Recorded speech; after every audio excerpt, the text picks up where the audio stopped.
Bora mergulhar numa época em que a rivalidade de duas superpotências não só dividiu o nosso planeta, mas também nos empurrou para muito além dele. É uma história de ambição, sabe? De medo também, mas no fim das contas, um salto gigantesco para as estrelas. Essa frase todo mundo conhece, né? Ela marcou o ponto alto de uma competição maluca que consumiu nações inteiras e orçamentos assim astronômicos. Foi o momento exato em que a humanidade deixou sua primeira pegada em outro mundo. Pois é, essa é a pergunta de 1 milhão, né? Como que um planeta que estava ali a um passo da guerra total conseguiu essa façanha? E a resposta, olha, não está só na ciência ou na engenharia, não. Ela está numa disputa ideológica global que definiu o século XX. Para a gente entender como chegamos na Lua, a gente tem que voltar um pouquinho no tempo. A Segunda Guerra Mundial tinha acabado de terminar, mas a paz não durou muito. Um novo tipo de conflito estava surgindo, literalmente, das cinzas. O mundo, de repente, estava dividido, bipolar. De um lado, os Estados Unidos com o capitalismo. Do outro, a União Soviética com o comunismo. E essa briga, a Guerra Fria, não ia ser com tiro e bomba no campo de batalha tradicional, mas sim numa guerra de influência, de tecnologia, de propaganda. E o espaço? O espaço virou o grande troféu. E o mais maluco é que o começo dessa corrida toda veio, ironicamente, das cinzas de um inimigo que tinha acabado de ser derrotado. Tanto os Estados Unidos quanto a União Soviética saíram correndo para capturar a tecnologia avançadíssima de foguetes da Alemanha nazista. A mesma tecnologia que tinha aterrorizado todo mundo. E essa caça ao tesouro acabou dividindo o conhecimento de um jeito bem crucial. Os americanos conseguiram recrutar o engenheiro-chefe, o Werner von Braun, e a equipe dele. Já os soviéticos, que eram liderados pelo brilhante Sergei Korolev, capturaram a principal instalação de pesquisa. Pronto, o cenário estava montado para uma corrida paralela, cada um com uma peça do quebra-cabeça. E no começo, olha, nem parecia uma competição de verdade. A União Soviética simplesmente disparou na frente, de um jeito que deixou o mundo inteiro de queixo caído. Dá uma olhada nessa sequência de vitórias, é impressionante. Em 57, o Sputnik, o primeiríssimo satélite, aquele bip-bip que ecoou pelo planeta inteiro e gerou um pânico danado. No mesmo ano, a Laika, o primeiro ser vivo a orbitar a Terra. Em 61, Yuri Gagarin se tornou o primeiro ser humano no espaço, um herói global e instantâneo. E em 63, Valentina Tereskova, a primeira mulher. Cada um desses feitos era uma prova de superioridade tecnológica e uma vitória de propaganda gigantesca para o comunismo. O Sputnik, especialmente ele, causou um pânico real nos Estados Unidos.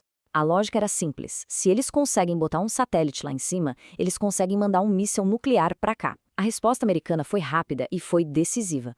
Criaram a NASA e investiram uma quantidade absurda de dinheiro em ciência e educação. Foi aí que o presidente Kennedy entrou e mudou as regras do jogo. Ele não quis só dar o próximo passinho, não. Ele mirou no prêmio final. O discurso dele não foi só um desafio científico, foi uma declaração de que a nação ia, com tudo, para vencer a Guerra Fria lá nas estrelas. E a resposta americana para esse desafio gigantesco foi o programa Apollo. Uma coisa assim monumental, sabe? Envolveu centenas de milhares de pessoas, um investimento do governo que nunca tinha sido visto antes, tudo focado num único e ousado objetivo. Mas calma, não foi um salto no escuro, de jeito nenhum. A NASA foi construindo essa capacidade ao passo a passo. Primeiro o projeto Mercury, que colocou os astronautas em órbita. Depois o projeto Gemini, que serviu para aperfeiçoar manobras super importantes, tipo as caminhadas espaciais e o acoplamento das naves. Tudo isso preparou o terreno para o grande finale, o Apollo. Até que, finalmente, o dia chegou. Uma data que, nossa, ficou gravada para sempre na história da humanidade. A Apollo 11 pousou lá no Mar da Tranquilidade. Neil Armstrong e Buzz Aldrin se tornaram os primeiros humanos a andar na Lua, fincando a bandeira americana na poeira lunar. Para os Estados Unidos, claro, era a vitória definitiva na corrida espacial.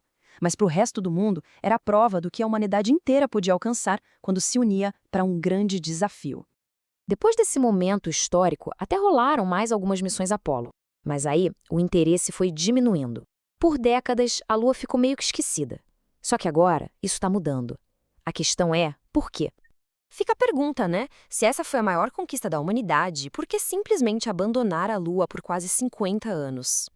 A realidade é que, quando a corrida acabou, quando a vitória foi declarada, a principal motivação simplesmente sumiu. O público perdeu o interesse, o custo era altíssimo e a Guerra Fria estava acabando.